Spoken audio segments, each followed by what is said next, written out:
मुंबई भारत की वित्तीय राजधानी, जहां हर इंसान अपनी किस्मत आजमाने के लिए आता है।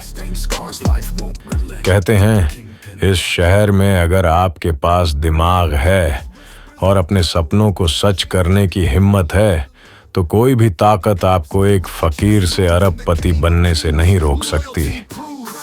इस शहर की गलियों में हर किसी ने अपनी जगह बनाई है, लेकिन इसके लिए उन्हें कड़ी मेहनत और संघर्ष का सामना करना पड़ा है।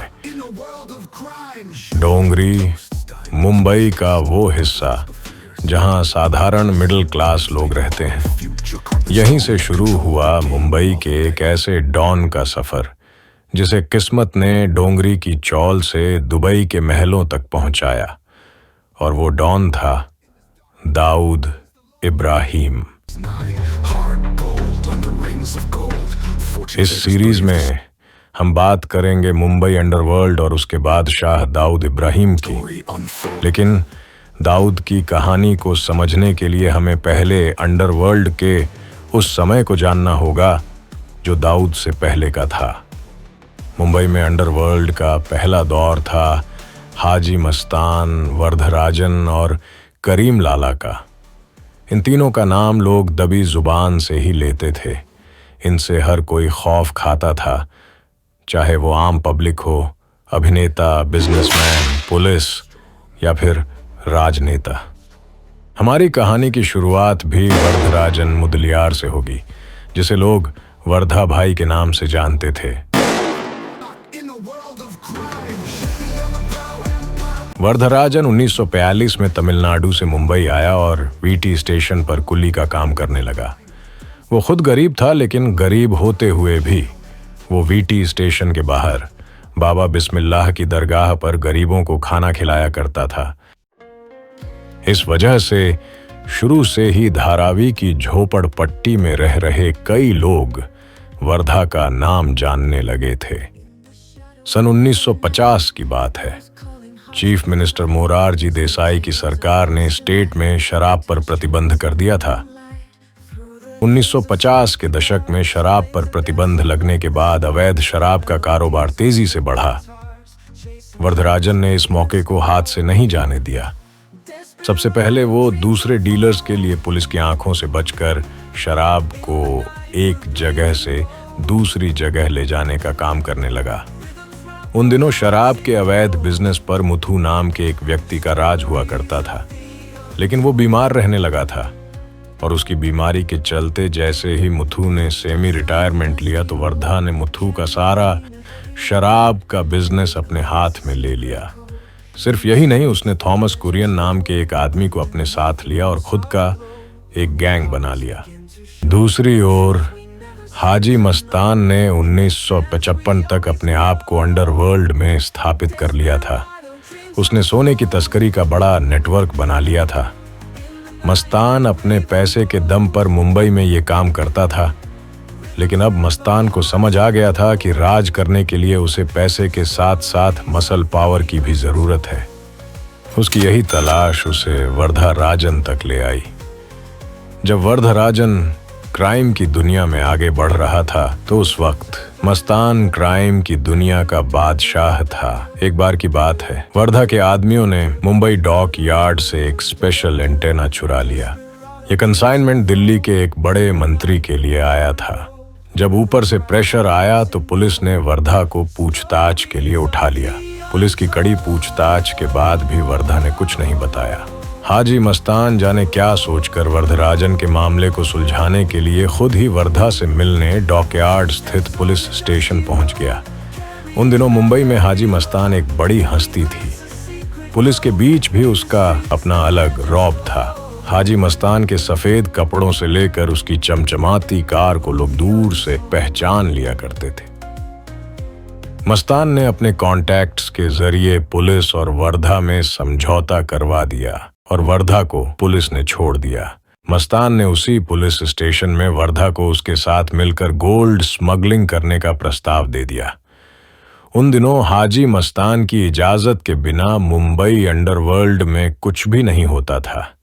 ऐसे में जब मस्तान ने खुद वर्धा को यह काम करने का ऑफर दिया तो वर्धा के पास उसे मना करने का कोई कारण ही नहीं था।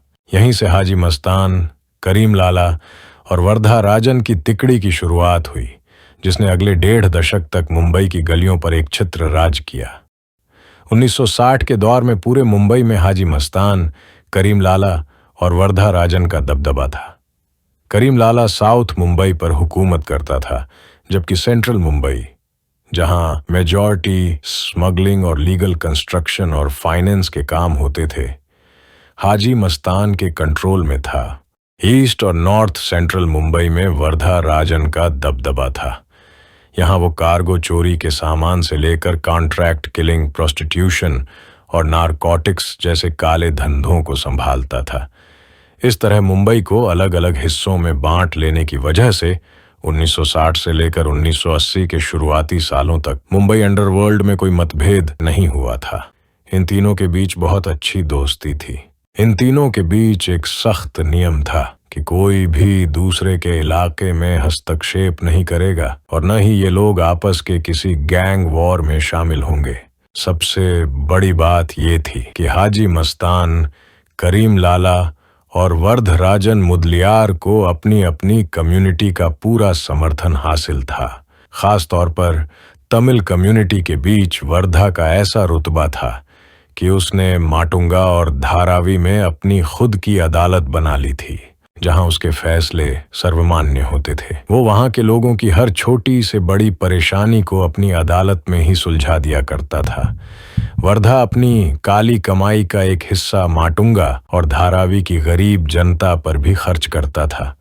इन इलाकों में रहने वाली गरीब जनता के लिए वर्धा एक मसीहा की तरह था, जो उनकी हर जरूरत और हर परेशानी में उनका साथ देता था। यही कारण है कि इस दौर में वर्धा का वर्चस्व ऐसा हो गया था कि पुलिस भी उससे टक्कर लेने से बचती थी।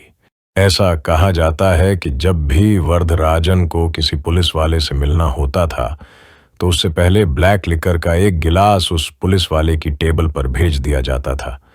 इसे देखते ही सब समझ जाते थे कि वर्धराजन उस पुलिस वाले से मिलने पुलिस स्टेशन आने वाला है।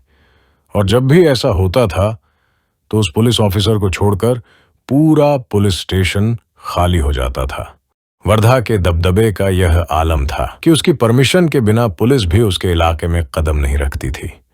ये वो दौर था जब स्मगलिंग और गलत धंधों की बदौलत अंडरवर्ल्ड के पास पुलिस से ज्यादा संसाधन थे। बेईमानी के बेशुमार पैसे के दम पर लोकल पॉलिटिशियन भी इनके इशारों पर नाचते थे। जो पुलिस वाले बिक जाते थे उन्हें खरीद लिया जाता था, और जो नहीं बिकते थे उन्हें ये डॉन अपने पॉलिटिकल सपोर्ट से चुप करा देते थे। उस दौर में वर्धा के रौब का अंदाजा आप इसी बात से लगा सकते हैं कि वर्धा के चीफ मिनिस्टर्स तक से सीधे संबंध थे। साउथ के एक राज्य के चीफ मिनिस्टर की पत्नी ने वर्धा द्वारा बनाए इलीगल मंदिर का इनॉग्रेशन तक किया। 1984 में conservation of foreign exchange and prevention of smuggling board ने वर्धा की डिटेंशन को स्मगलिंग केस में रिकमेंड किया। वर्धा द्वारा सोशल सर्विस के नाम पर चलाई जा रही एम्बुलेंस के जरिए स्मगलिंग और किडनैपिंग का काम किया जा रहा था। वर्धा के दो जाने माने साथी कोरिया उर्फ ख्वाजा भाई और महेंद्र सिंह सोम की गिरफ्तारी भी हुई थी, लेकिन इतने सबूत होने के बावजूद वर्धा हर बार अपने पॉलिटिकल बैकिंग की वजह से पुलिस की पकड़ से बचता रहा। इसी तरह मागुली स्मगलिंग केस में भी सबूत होने के बाद वर्धा राजन पुलिस के चंगुल से बचता रहा। पर अंत तो हर चीज का होता है। बहुत जल्द खुद को शेर समझने वाले वर्धा को सवा शेर मिल ही गया, जिसने वर्धा राजन की जड़ों को मुंबई से ही उखाड़ फेंका। 1980 के दशक में वर्धा राजन के खिलाफ पुलिस की ओर से लगातार छापेमारी बढ़ने लगी थी। इस सब के पीछे वाईसी पवार नाम का एक पुलिस ऑफिसर था। उसने सीधे वर्धराजन और उसके गैंग को निशाना बनाया। देखते ही देखते वाईसी पवार की प्लानिंग और काम ने वर्धराजन के पूरे गैंग को खत्म कर दिया। या तो उसने वर्धा गैंग के ज्यादातर मेंबर्स को जेल में डाल दिया, या फिर वे लोग पुलिस शूटआउट में मारे गए। वर्धराजन के लगभग 30 साल तक चले इस काले कारोबार में ये पहली बार था जब वर्धा पर इस तरह का प्रहार किया जा रहा था। वो वर्धा जो एक समय में ब्लैक लिकर का ग्लास भेजकर पुलिस स्टेशन को अपने आने की सूचना देता था, उसे अब पुलिस के डर से अपने सारे काले धंधे बंद करने पड़े। पुलिस ने उस पर अपना शिकंजा इस कदर कसा कि वर्धा को मुंबई छोड़कर वापस तमिलनाडु भागना पड़ा, जहां 2 जनवरी 1988 को दिल का दौरा पड़ने से उसकी मौत हो गई। हाजी मस्तान, जो वर्धा का 30 साल से भी पुराना साथी था, उसने अपने वादे के मुताबिक वर्धा की बॉडी को चार्टर्ड इंडियन एयरलाइंस प्लेन से उसके अंतिम संस्कार के लिए मुंबई मंगवाया। वर्धा की अंतिम यात्रा में धारावी, माटुंगा और सायन कोलीवाड़ा से हजारों लोग शामिल हुए। इस तिकड़ी में दूसरा नाम करीम लाला का है। इसकी कहानी मैं अपने अगले एपिसोड में लेकर आऊंगा। दाऊद ने इसी तिकड़ी को मुंबई पर राज करते देखा था और वो इन सबसे ऊपर अकेला राजा बनना चाहता था। इसलिए दाऊद को समझने के लिए इन डॉन्स की कहानी को जानना जरूरी है। दोस्तों, मैं अब आपसे अपने अगले एपिसोड में मिलूंगा। अपना ख्याल रखिएगा। नमस्कार।